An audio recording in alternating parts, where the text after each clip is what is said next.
我能看见每个人头顶的生命倒计时。3年前，弟弟病重，在父母哀求之下，我将自己一半的寿命转给他。3年后，弟弟出尔反尔，抢走我最爱的女人，将我踢出公司的心疼。善良成为我的原罪，我成为了被所有人唾弃之人。3年了，我终于重新回到了这座城市。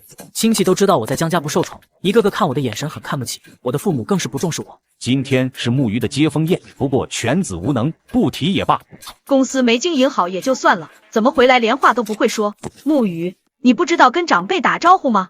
我苦笑想要解释，刚想开口就看见江振国狠狠瞪了我。在外面待了几年，越发不懂礼貌。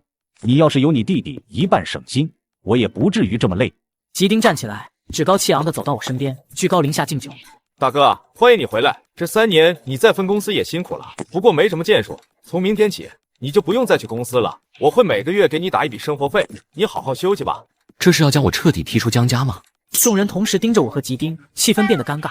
母亲上前解围：“你误会了，木鱼啊，你弟弟也是为你好。公司里的事太复杂，你应付不来，在家里待着轻松又自在，多好。”就连我曾经的未婚妻也帮着吉丁说话。吉丁，你就是心太软了，有些人心眼小，天生就是扶不起的阿斗。亲戚们开始纷纷夸奖吉丁年少有成，吉丁谦虚回应着，衬得我成了个笑话。吉丁这孩子虽年纪轻，却让我省了不少事，我只盼着他以后能多长长经验，管理好公司就行。吉丁毕竟刚进公司管理层，若日后有不周之处，还望各位海涵。几位叔叔伯伯，我年纪小，很多事情都有做得不周到之处，还请叔叔伯伯日后多多提点，我敬您。吉丁一口气将酒喝干，他的热情和我形成鲜明对比，亲戚们更看不惯我。吉丁天资聪明，做什么都能游刃有余。我真庆幸找到了你这样的男朋友，不像某些人，3年过去依旧一事无成。多吃一点，这几天公司太辛苦，都把你饿瘦了。苏婉斜眼看我，我知道他想要刺激我出丑，我却只想安静低头吃饭，但他们怎会这么快放过我？有些人无能，害得我这个老父亲天天跟着受罪。还好现在公司大大小小的事情都由吉丁处理，我也能轻松了。是啊，我们江家后继有人了，不像某些人在外面混了3年，一事无成的回来就知道吃闲饭。我抬头看向大伯，大伯头顶的生命倒计时是2047天，是肝癌晚期。大伯自己还不知道，我正准备开口，吉丁先开口：“哥，江家永远有属于你的一部分，我只是看你刚从子公司回来，怕你累倒罢了，你可别多想。爸，你也觉得应该让哥休息休息吧？”木鱼，你自己能力不够，你弟弟是为了你好，别不知好歹。爸妈，我不需要休息，我也愿意为了公司尽一份力。赵梅突然对吉丁使眼色，示意他按计划行事。爸妈，我的心口好疼。吉丁突然倒下，所有亲戚全部起身，有亲戚打120。你弟弟这么为你着想，你竟然还不识好歹，看看你把你弟弟给气的。木鱼，你弟弟要有什么3长2短，我要你一命偿一命。吉丁，你不要吓我，没有你我可怎么活？木鱼，你该死！我逐渐失望，这一刻我对自己的家人彻底死心，以前的回忆再次被回想起。木鱼，我给你跪下，求求你救救你弟弟吧，你可只有这一个弟弟，难道你要眼睁睁地看着他死吗？他要是死了，我也不活了。赵梅越哭越惨，试图道德绑架我，父亲也开始给我画大饼。木鱼，只要你救救你弟弟，未来整个江家都是你的。你不是认识能人异士吗？你就帮你弟弟吧，我不想让你成为一个不顾亲情的人。哥哥，你不必为难，人各有命，我很庆幸能够成为你的兄弟。看着吉丁虚弱的模样，我最终还是不忍，点头回答：“你会好起来的。”吉丁被急救车拉走，父母和苏婉陪同前往。接风宴上的其他人不欢而散，独留我一人在包间。弟弟，你的万日体验卡到期了。医院里，一家人围在吉丁床前嘘寒问暖，我一人孤零零站在病房门口，无人关心。江正国做事要来打我，你弟弟对你仁至义尽，处处为你着想，你竟然把你弟弟气成这样，打死你！我早有准备，躲过了江正国一巴掌。你还敢躲？那位大师说的对，你就是克你弟弟，我压根就不该发善心把你接回来。木鱼，公司本就是吉丁的，你不在的这些年，吉丁将公司打理得井井有条，而你一事无成，你和他根本比不了。苏婉曾经是我的未婚妻，可我被拒绝不过半年，这女人就投入了弟弟的怀抱。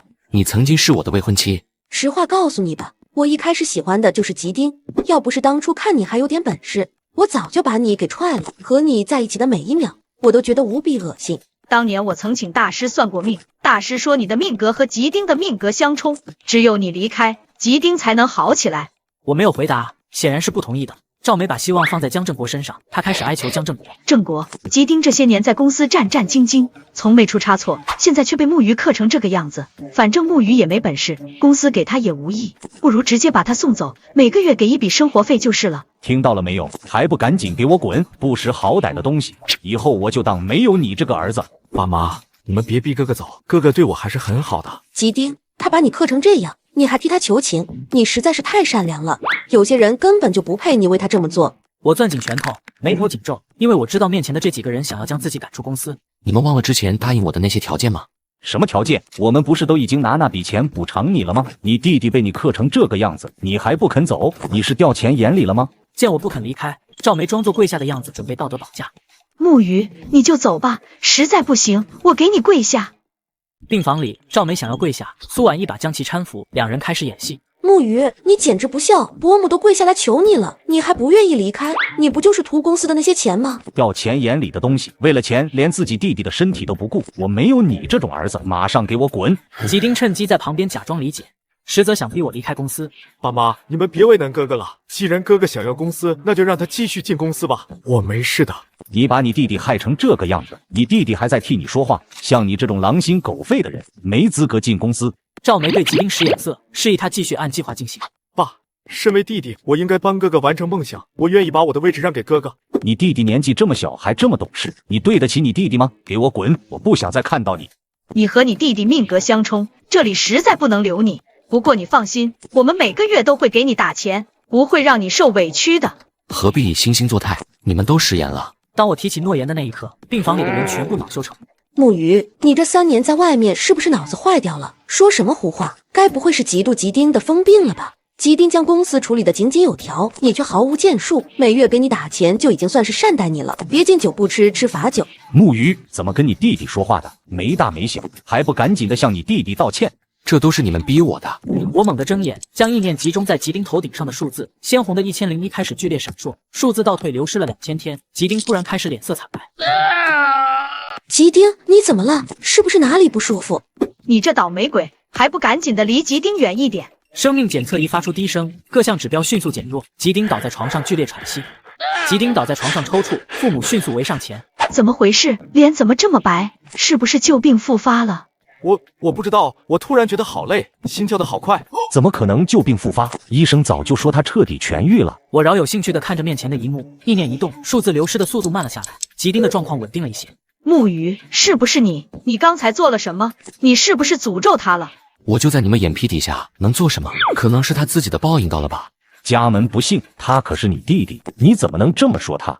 就是你，我能感觉到我的力气正在被抽走。此时，一群医生冲进来为吉丁检查身体。你弟弟要是出了事，我唯你是问。木鱼，如果吉丁有什么3长2短，我绝对不会放过你。张教授替吉丁检查完了身体，有些困惑地看着我的家人。江先生，江太太，从数据上来看，令郎的身体非常健康，没有任何复发的迹象。庸医，要是没病，他怎么会这样？我们从没遇到过这种情况，他的生命体征在稳定的衰退，就像一株植物正在慢慢枯萎。江振国的手机突然响了，他接通电话后脸色铁青，随即恶狠狠地瞪向我，扬手想打我巴掌。你这个逆子！我刚接到公司董事的电话，你是不是在分公司的时候挪用了3000万的公款？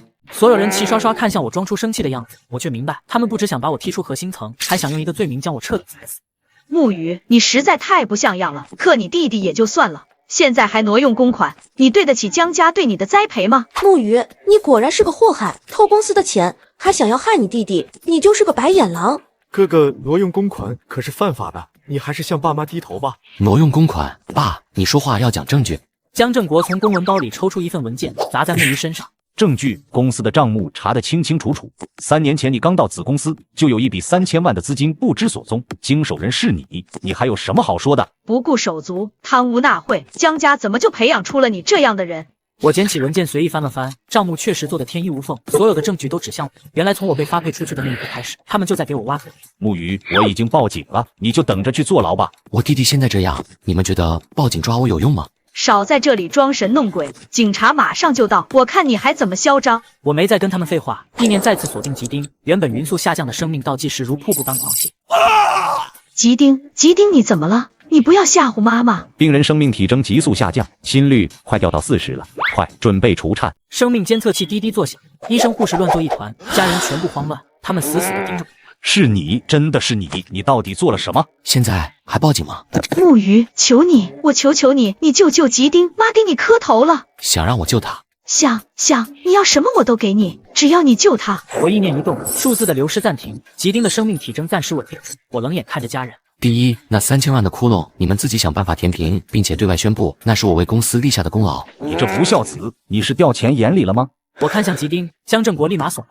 好，我答应你。第二，把吉丁从总裁的位置上撤下来，我来做。你做梦，公司是你弟弟，你有什么资格做总裁？你不愿意，那我弟弟。我愿意，我们都听你的。我满意的点头，随后目光落在苏婉身上。苏婉被我看得浑身一颤。第三，我要你开直播，当着所有人的面承认，你当初是怎么背叛我，又是怎么和我弟弟勾搭在一起的。不可以，木鱼，你不能这么对我。哦，看来你觉得你的面子比吉丁的命更重要。逆子，我怎么会养了你这个逆子？你连你弟弟的一根手指头都比不上。我意念微微一动，吉丁头顶的数字3000以肉眼可见的速度往下掉。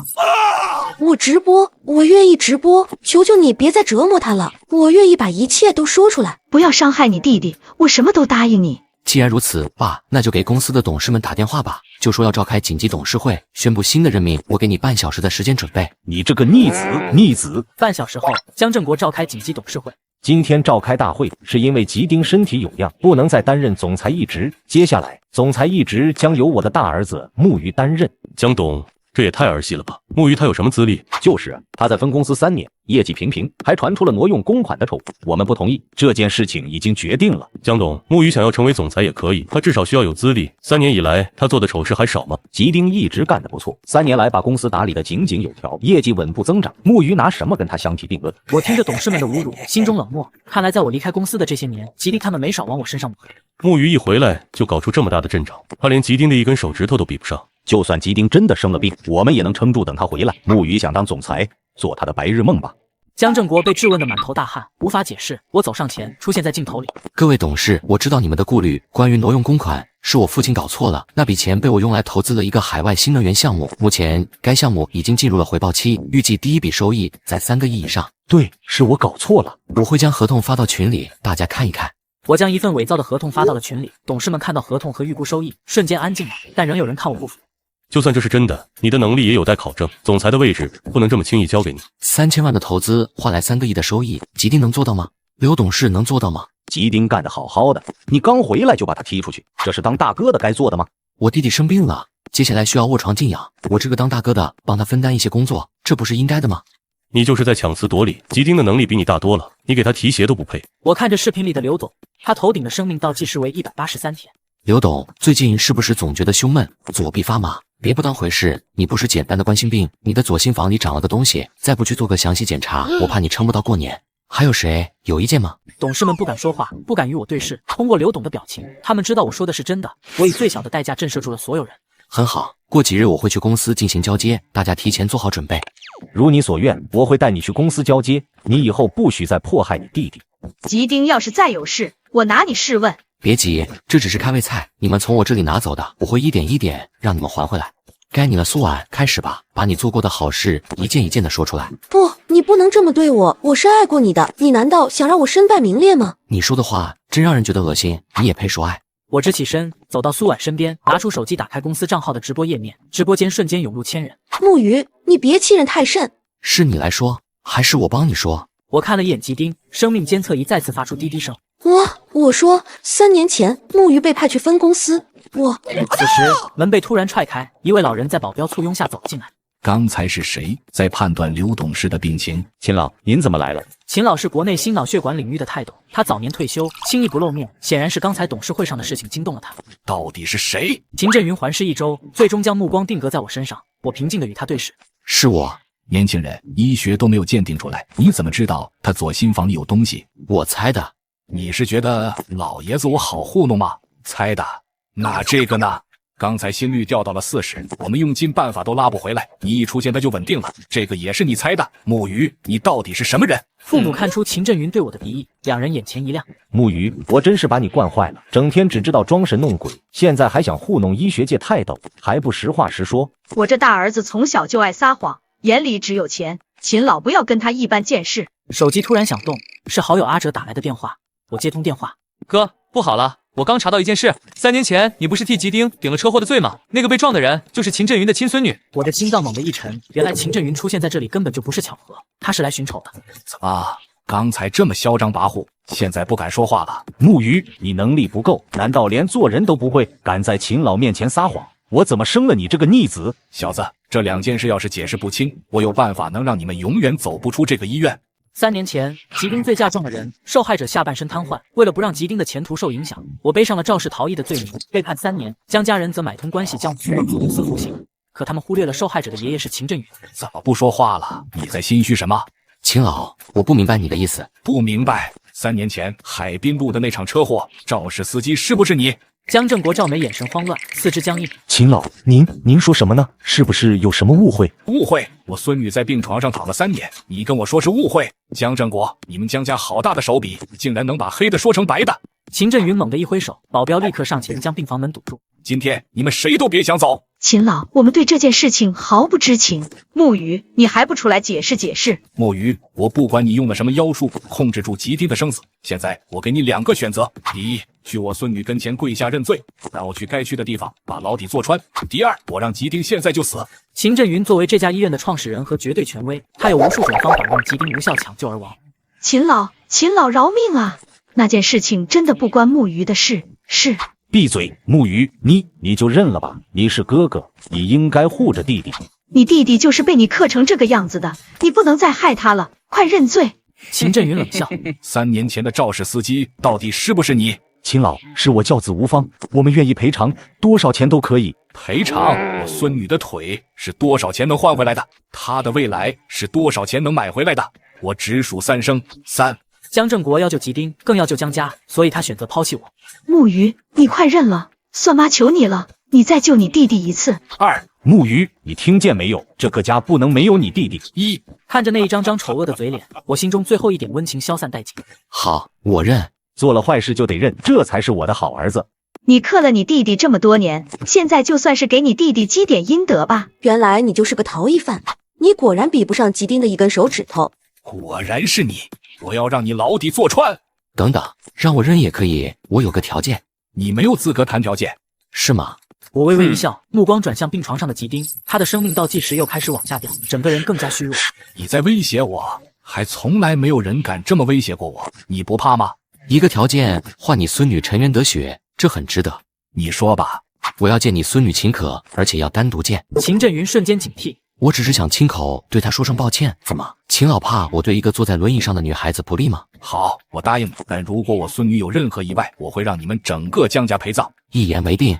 秦振云挥挥手，有保镖在前面引路，他则将吉丁带到轮椅上，打算亲自看管这个人质。木鱼，从你弟弟出生的那一刻起，你就亏欠他，你最好别做出让我们心寒的事情来。你以后肯定还是要靠家里的，好自为之。我在秦振云的带领下来到了 VIP 病房，病房里的女孩优雅美丽，眼神却一片死寂。她头顶的生命倒计时数字很长，但却非常暗淡。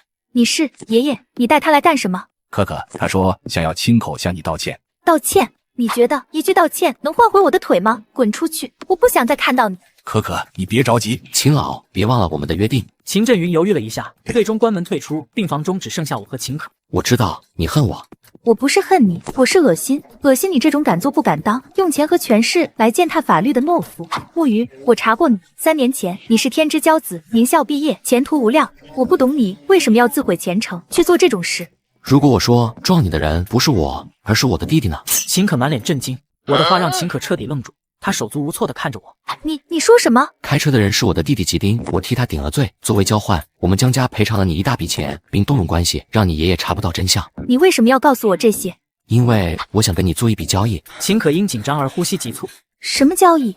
我帮你报仇，让你亲眼看着真正的凶手和包庇他的那些人付出比你痛苦10倍的代价，而你需要付出的代价很简单，站起来，重新活一次。站起来？你是在跟我开玩笑吗？我的腿早就废了。3年来，秦振云请遍了全世界最好的骨科专家，但所有人都一口咬定秦可这辈子不可能再站起来。我爷爷已经请了全世界最好的骨科专家，所有人都说神经损伤不可逆，我怎么可能站得起来？专家治不好，不代表我治不好。把手给我，你怕我？我只是不相信一个骗子。骗子？我记得3年前你有一个男朋友出车祸之后，他立马给你提了分手，这样的人才是骗子吧？别提他，你给我滚！我调查过了，他不仅和你分了手，还在1个月后拿着你的创业启动资金，跟你最好的闺蜜在一起了。如今他们2人的公司准备上市，过得那叫风生水起。秦可浑身颤抖，眼泪大颗大颗的往下掉。前男友是秦可心里最深的一道疤，这道疤被我毫不留情的揭开。你怎么会知道？我知道的远比你想象的要多，秦可，我知道你很痛苦，被亲近的人背叛，被命运夺走引以为傲的一切，这种感觉我懂。但是沉浸在痛苦里，除了折磨自己，没有任何意义。你的仇人正在外面享受着你用青春和健康换来的一切，你甘心吗？把手给我，这是你唯一一次机会，相信我，或者继续留在这个地狱里，你自己选。秦可最终将手伸向我，两手紧握的那一刻，我发动了异能，能量逐渐传到秦可腿部，她的腿部开始有了知觉。这是……别说话，集中精神感受。10分钟时间过去，秦可的腿有了反应，我则满头大汗，身体虚弱。动了，我的脚趾动了。这只是开始，以后每天1次，最多1个月，我保证你能像以前一样跑步跳舞。这简直是奇迹！你到底是谁？一个能帮你拿回一切的人。现在我们的交易还算数吗？算数，只要你能让我站起来，我的命就是你的。我不要你的命，我要秦家做我最锋利的一把刀。门突然被踹开，秦振云闯进来。木鱼，你对我孙女做了什么？爷爷，我的腿有知觉了，木鱼他能治好我。秦振云如遭雷击，他突然扭头看向我。墨鱼，我孙女年纪小，容易被骗，但我不是吃素的。你是不是又用了什么妖法糊弄我孙女？我现在马上就送你去吃牢饭。秦振云怀疑我骗了秦可，掏出手机想要报警。爷爷，他没有骗我，我的脚趾真的能动了，不信你看。秦可动了动脚趾。这怎么可能？当初那些骨科的专家都说你是神经不可逆损伤，怎么会好？别人治不好，但我可以治好。你究竟是怎么做到的？秦老，这是我的秘密。爷爷，我知道你对木鱼有偏见，但当初撞我的那个人并不是他，而是他弟弟吉丁。当年的事情确实有误会，认下罪行也不过是权宜之计。口说无凭，你有什么证据？我拿出了一个录音笔，这个录音笔是我当年无意中录下的，没想到竟以这样的形式派上了用场。录音笔被打开。木鱼，你弟弟是喝了酒才会出车祸的，他还有大好的前途，你不能不管他。木鱼，只要你替你弟弟认罪，以后整个江家都是你的，我也不会让你在监狱里面吃苦。判刑之后，我会送你去子公司，没有人会查到这一点。秦老，证据我已经拿出来了，我也保证可以治好你孙女的腿。现在我们可以谈谈接下来的事情了吗？你想谈什么？很简单，吉丁是真正的罪魁祸首，江振国和赵梅是帮凶，我需要秦家的力量，把他们连同整个江家彻底打入地狱。好，我答应你，从现在开始，我和整个秦家都为你马首是瞻。先把他送回去吧，他们的报应马上就来了。在我的吩咐下，吉丁被送回医院，同时他的情况得以缓解。一家人围在吉丁身边。秦老把吉丁送回来了，这说明木鱼已经认罪了吧？算他识相，要是他再不认罪，我绝对会让他吃不了兜着走。木鱼越来越不像话了，一回来就把吉丁克得起不了床，还妄图霸占整个家产，简直是痴心妄想。那3000万可是咱们一开始就做的局，要不要再去跟股东们解释一下？有什么好解释的？吉丁在公司干得这么好，只要他重回公司，谁还能记得木鱼？吉丁就是天生的领导者，哪是那个废物能比得了的？我和秦振云站在病房门口，屋内的声音听得清清楚楚。3年了，原来我一直被他们耍得团团转。现在知道也不晚。门被推开，里面的人被吓一跳，看到是我后，几人很不耐烦。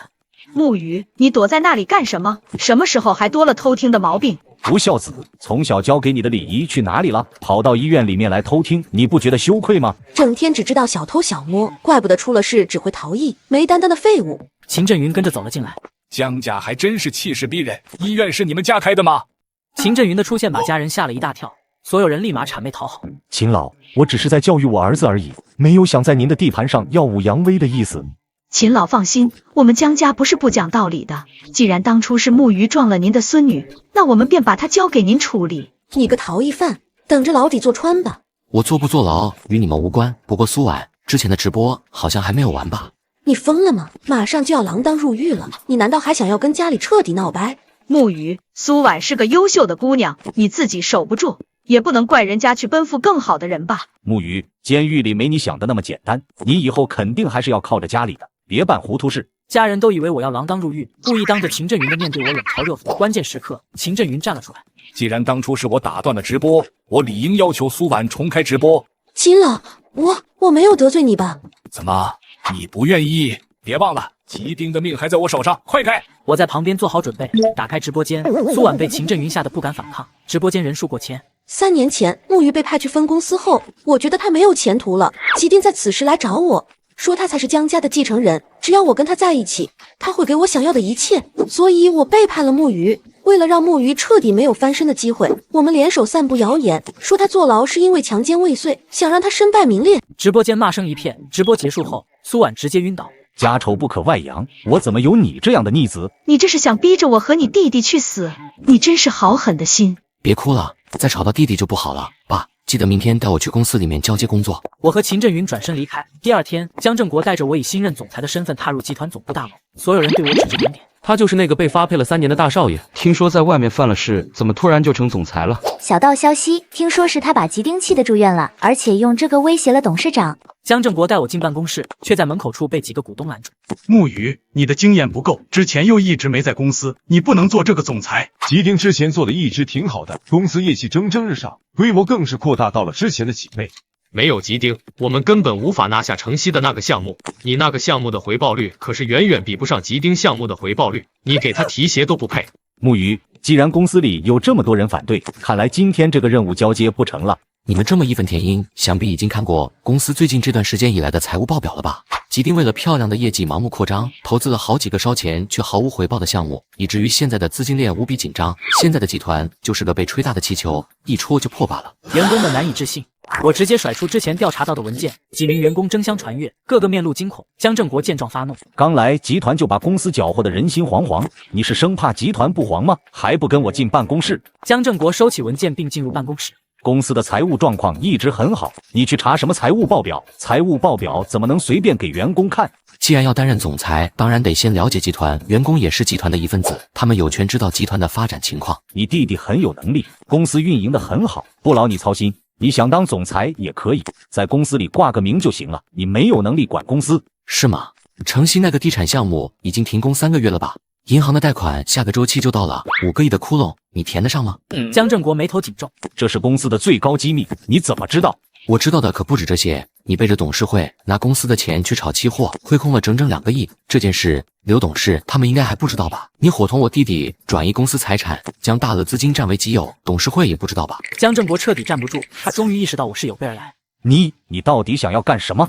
不干什么，我只是想要提醒你，从今天开始，这个家，这个公司我说了算，你和妈最好安分一点，否则我不保证吉丁的奇迹会不会再一次消失。公司垮了，对你又有什么好处？我好不好无所谓，我只要你们身败名裂。江正国颓然地低下头，一句话不敢说。好了，公司情况也都交接的差不多了，你去医院好好看看我的好弟弟吧，说不定再过几天就看不到了。你会后悔的。江正国前往医院，我则给秦振云打电话进行下一步部署。第一步已经完成了，接下来需要秦家发力。放心，我已经跟各大行和你们的合作伙伴打好招呼了，江正国马上就会自食恶果。不好了，银行那边刚刚来电话，说是咱们所有的新增贷款申请全部被驳回，甚至还要求我们提前偿还之前的贷款。不好了，上个月和我们签订合约的3家公司同时违约，所有项目均被终止，咱们的股票也暴跌了。昨日原定3名供货商来与我们谈合作，不过刚刚那些人打来电话，说是终止和我们的合作，我们至今没联络上他们的负责人。江氏集团风雨飘摇，公司人心惶惶，高管们焦头烂额，只有我这个新总裁悠哉悠哉地喝着茶。很快，江正国和赵梅找上门。木鱼，你也是江氏集团的一份子，集团垮了对你有什么好处？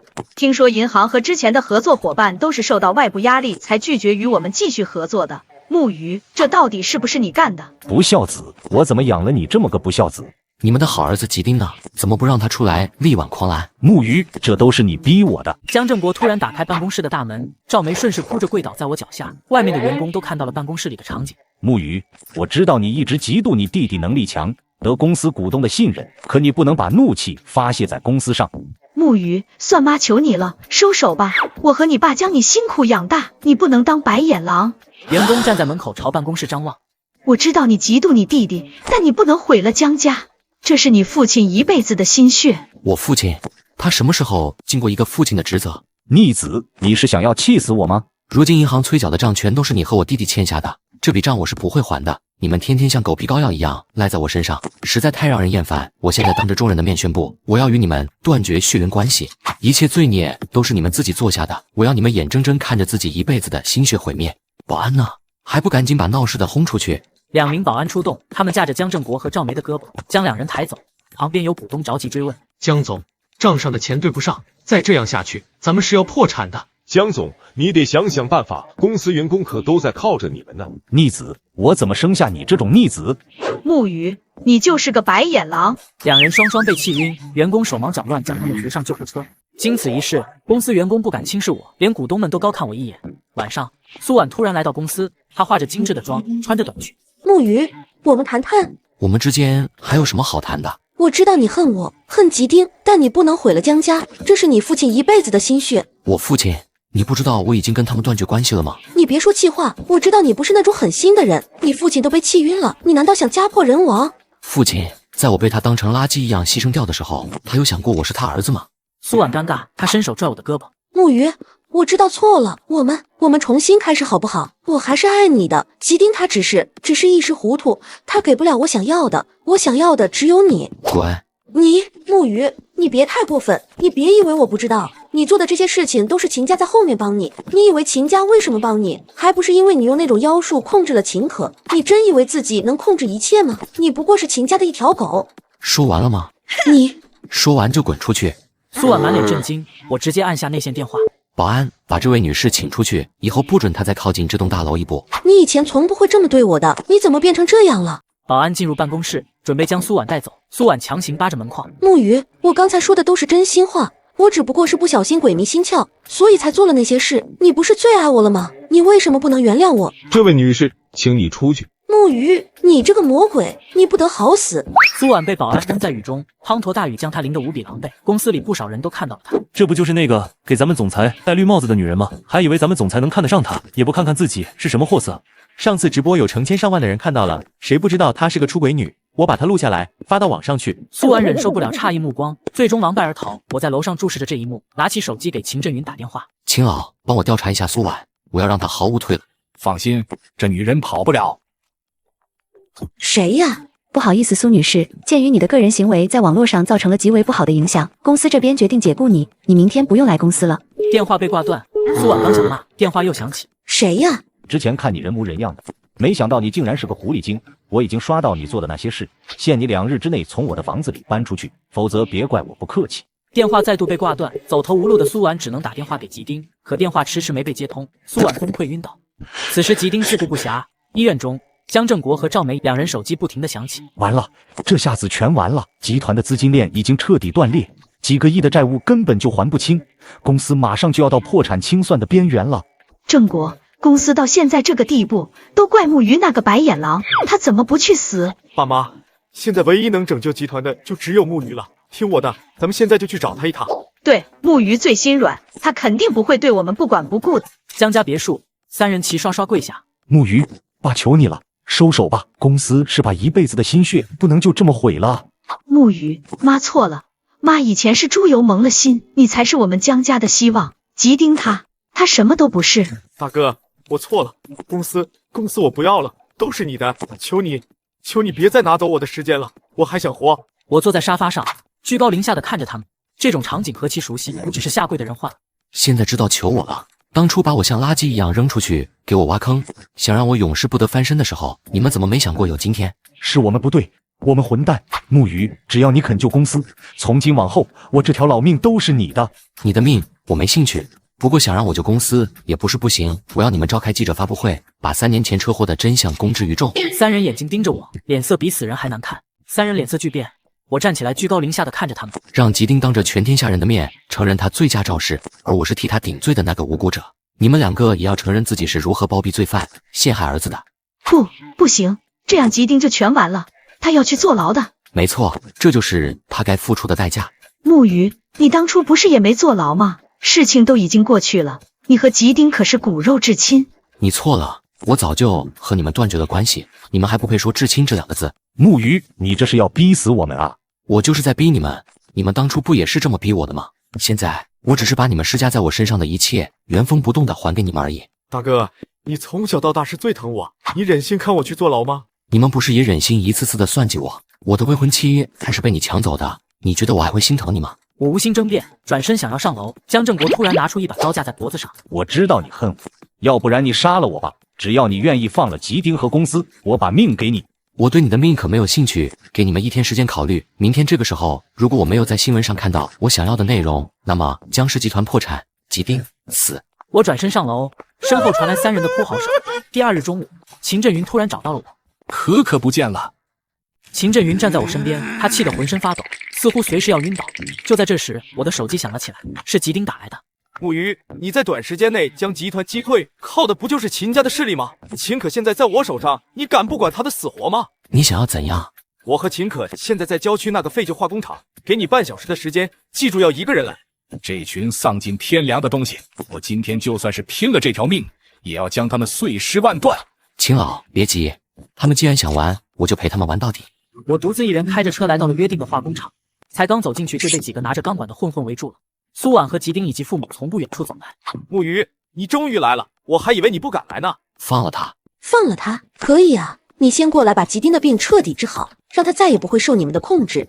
你们觉得你们现在还有资格跟我谈条件吗？我扫视着周围的那几个混混，他们头顶的倒计时都短得可怜，显然是亡命之徒。少废话，你到底治不治？不治，我现在就杀了他。反正我们也活不下去了，多一个人垫背有何不可？好，我治。我朝着吉丁靠近，快要走近时，吉丁突然拿刀刺向我。你去死吧！众目睽睽之下，我伸手握住刀柄，将刀一点点拔出来，腹部的伤口以肉眼可见的速度愈合。你不是人，你是怪物！怪物，你就是怪物！杀人了，杀人了！我说过，我会让你一天一天的把生命还回来。现在是时候连本带利一起收回了。木鱼，妈错了，是妈让你弟弟把秦可绑架过来的，是妈错了。哥，我不是故意，我从来没有想过要杀你，那只是一个意外。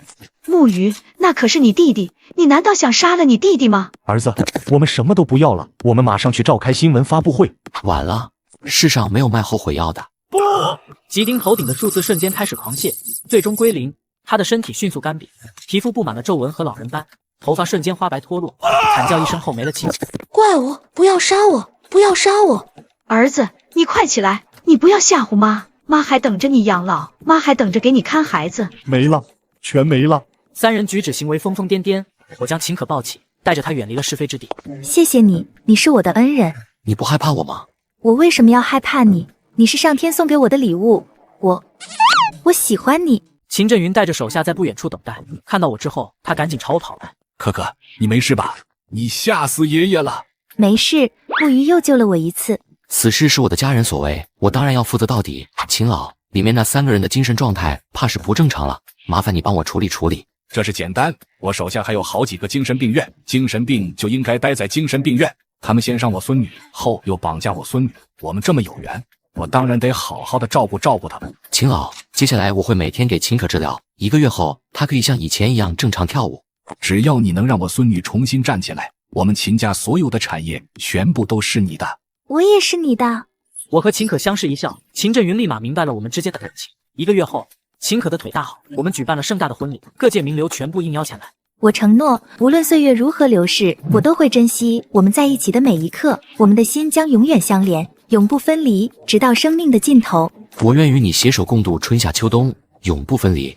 台下响起热烈的掌声。我与秦可成为生命伴侣，接手秦家产业之后，我利用能力成立了特殊的生命科学研究所，并获得了无数国际奖项。我们2人名震全球。